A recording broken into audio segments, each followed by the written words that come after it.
Je suis Patrick Ricky, directeur de recherche au CNRS, économiste, et je travaille depuis assez longtemps sur la question de l'analyse économique des politiques climatiques.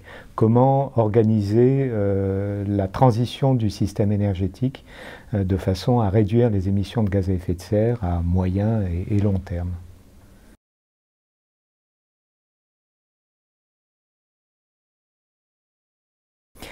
Alors ces enjeux sont tout à fait considérables parce que l'on consomme aujourd'hui dans le monde un total de 12 milliards de tonnes équivalent pétrole d'énergie, dont 80% sont constitués d'énergie fossile.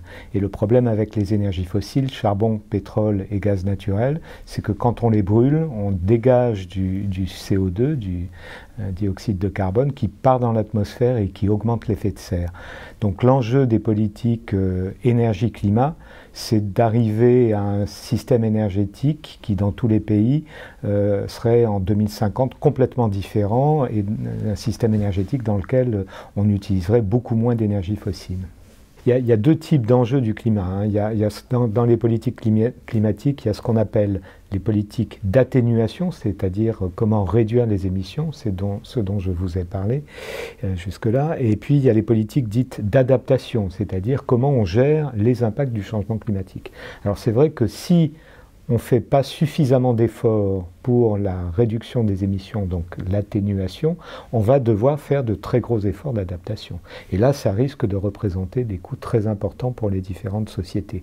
Ils sont relativement difficiles à chiffrer parce que ça implique une description détaillée de la manière dont va se développer le changement climatique si on ne fait pas des politiques de réduction des émissions ambitieuses. Quels vont être les impacts pour les différentes régions, les impacts sur l'agriculture, sur les écosystèmes, et à ce moment-là, quelles seront les conséquences économiques? C'est une question qui est très difficile. C'est probablement, il va y avoir probablement des générations de chercheurs qui vont sans doute devoir se préoccuper de ces questions-là. Mais pour l'instant, on a peu d'évaluation économique des coûts du changement climatique.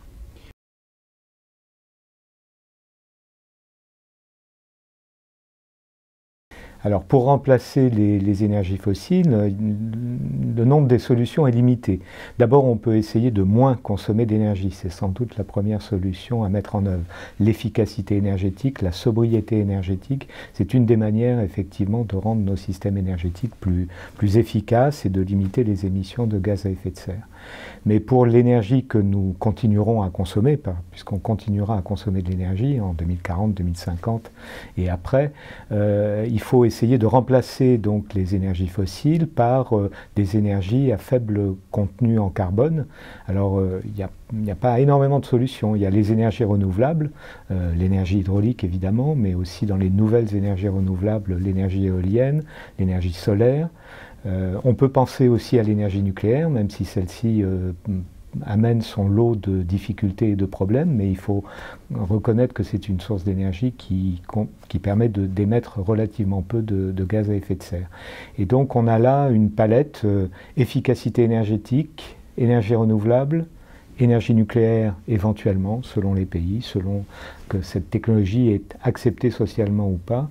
Et enfin, il y a une dernière option qui peut peut-être être développée, qui est de continuer à utiliser des fossiles, mais à ce moment-là, en récupérant le CO2, en ne le laissant pas partir dans l'atmosphère, en le récupérant et en essayant d'aller le stocker en sous-sol.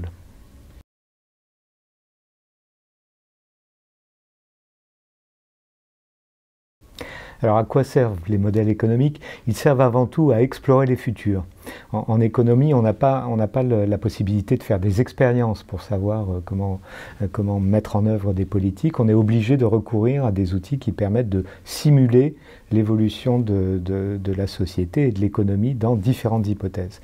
Et donc en général, notre manière de procéder, c'est de construire des scénarios sans politique pour le climat par exemple, et de regarder quels sont les résultats, et de comparer ces résultats avec les résultats de scénarios qui au contraire incorporent des politiques de réduction des émissions de gaz à effet de serre. Et c'est dans cette comparaison des deux états du monde futur qu'on essaye à la fois d'identifier les bonnes solutions, de trouver les manières qui sont économiquement efficaces de faire cette transition, qui est un défi absolument majeur.